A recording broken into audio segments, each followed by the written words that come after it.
ये बातें कहकर वे यरूशलेम की ओर उनके आगे आगे चला।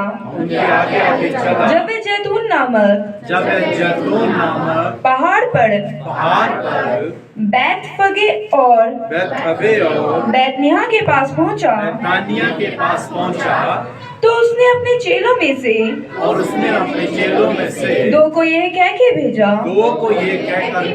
सामने के गांव में जाओ, और उसमें पहुंचते ही एक गधी का बच्चा जिस पर कभी कोई सवार ना हुआ बंधा हुआ तुम्हें मिलेगा, उसे खोलकर ले आओ।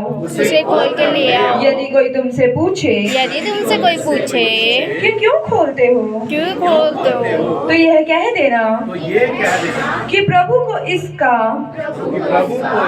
प्रयोजन है जो भेजे गए थे।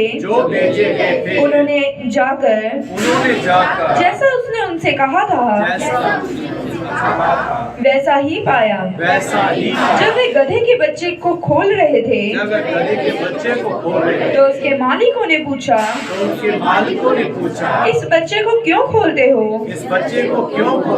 उन्होंने कहा, प्रभु को इसका प्रयोजन है। वे उसको यीशु के पास ले गए और अपने कपड़े उस बच्चे पर डालकर यीशु को उस पर बैठा दिया। जब वह जा रहा था, तो वे अपने कपड़े मार्ग में बिछाते जाते थे। निकट आते हुए जब वे जैतून पहाड़ की ढलान पर पहुंचा, तो चेलों की सारी मंडली उन सब सामर्थ के कामों के कारण जो उन्होंने देखे थे